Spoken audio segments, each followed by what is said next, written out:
نہیں آئی بات میرا خیال ہے. جس کو وہ ہندی بولتے ہیں, اور ہماری فلموں میں ہندی ہے جس کو ہم کیا بولتے ہیں, اردو بولتے ہیں. تو ڈرامے بازی چھوڑ دینی چاہیے. یہ مسئلے مودی کے اور ہمارے سیاست دانوں کے ہیں. سیاست دانوں کی بھینٹ اپنے آپ کو مت چڑھاؤ.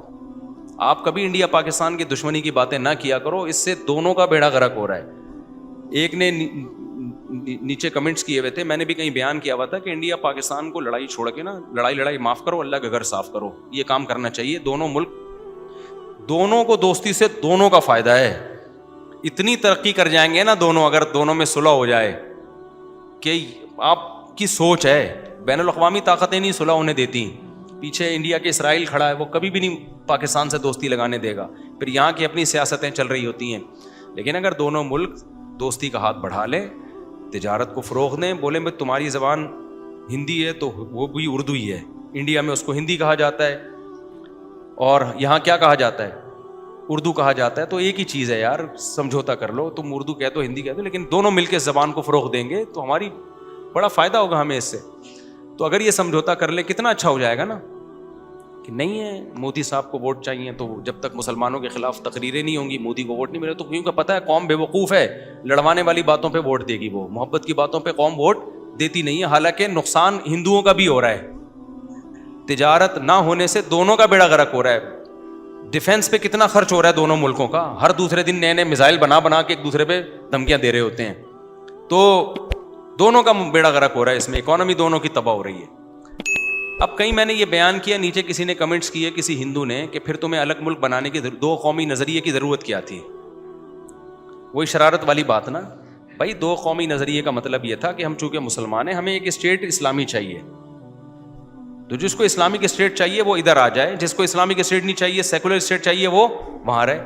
تو یہ ہو نہیں سکتا کہ ایک اسلامک اسٹیٹ ہو, ایک سیکولر اسٹیٹ ہو, دونوں ملکوں کے تعلقات اچھے ہو جائیں. کیا خیال ہے, یہاں اسلام نافذ ہو, وہاں سیکولرزم ہو, تو اس میں کیا جا رہا ہے؟ اس کا آپس کی لڑائی سے کیا تعلق ہے؟ وہ الگ بات ہے کہ پاکستان ایک اسلامک اسٹیٹ بنا نہیں بنا, وہ ایک الگ بحث ہے. لیکن اسلامک اسٹیٹ اور سیکولر اسٹیٹ آپس میں بہت سارے, تجارت میں تو دونوں کے مشترکہ مفاد ہیں نا. ابے آپ کی دکان پہ کوئی ہندو آتا ہے چیز خریدنے کے لیے, تو آپ تو بیچو گے یار اس کو, اور ہندو کی دکان پہ مسلمان آتا ہے وہ بیچے گا, بولے گا بھائی تجارت تو سب سے کرنی ہے. تو بہت ساری چیزیں دونوں میں کامن ہیں, تو اس کامن چیزوں پہ اکٹھے ہونا چاہیے. لیکن ایسا ہوتا نہیں اور بہت ہی مشکل ہے. سیاستدان کبھی بھی, وہ ان کو پتہ ہے منجن جو بکے گا نا, ووٹ کا منجن, وہ لڑوا کے بکتا ہے, وہ دوستیاں کرا کے نہیں بکتا. تو لڑوانے سے بکے گا تو وہ اس لیے ایسے ہی چلنے دو. لیکن یہ زبان ہے کہ اس کی حفاظت کرو بھائی. اردو کی, انگلش ضرور سیکھو, بین الاقوامی زبان ہے. عربی تو اور ہمارے مذہب کا حصہ ہے, وہ تو لازمی سیکھنی چاہیے ہمیں.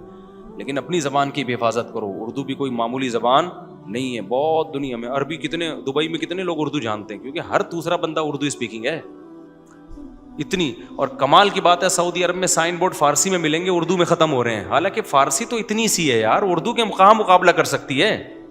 ہمارے حکمرانوں نے اردو کو پروموٹ کرنے کی اتنی سی بھی کوشش نہیں کی ہے کہ سعودی گورنمنٹ سے کہہ دیتے آپ نے جگہ جگہ یہاں سائن بورڈ انگلش میں لگائے, فارسی میں ہے, تو یار اردو کو بھی تو کرو. اردو میں پرانے ہیں, اب نئے نہیں آ رہے زیادہ, کیونکہ حج عمرہ تو سب سے زیادہ اردو اسپیکنگ کرتے ہیں, چاہے انڈیا کے ہوں یا پاکستان کے ہوں.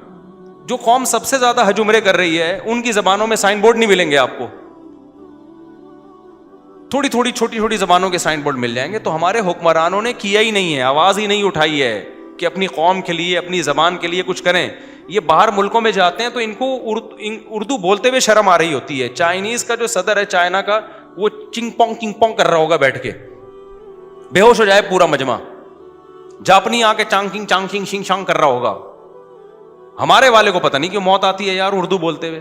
بھائی تو بھی اردو بول لے, ٹرانسلیشن کر دے گا, لیکن وہ پھر انگلش میں ٹوٹی پھوٹی بولے گا, لیکن بولے گا کیا؟ دیکھو حضرت مفتی تقی صاحب کو بہترین انگلش آتی ہے, بہترین انگلش. بیان کس میں کرتے ہیں؟ اردو میں. نارمل بات کس میں کرتے ہیں؟ اردو میں. ہمارے ایک دوست تھے, میں نے ان سے کہا یار میں نے گھر میں مرغی پکی, آ جاؤ. انہوں نے کہا یار مرغی نہیں, مجھ سے اب چکن بولا کرو. میں نے کہا جو نئی انگلش سیکھتا ہے نا وہ اسی طرح کر رہا ہوتا ہے. نئی انگلش آئی ہے تو وہ اسی طرح کی باتیں کر رہا ہوتا ہے. ہم نے کہا ہم تو دیسی لوگ ہیں بھائی, مرغی کھاتے ہیں, چکن آپ کھا لینا, ٹھیک ہے نا. حالانکہ مجھے بھی پتا ہے چکن, تو اس میں کوئی حرج نہیں ہے, مرغی کو چکن کہہ دیا یا مرغی کہہ دی. لیکن اگر کوئی مرغی کسی کے منہ سے نکل گیا ہے تو اس کو کہنا ہے کہ چکن بولو, مرغی نہ بولو. یہ غلامانہ سوچ کی کیا ہے؟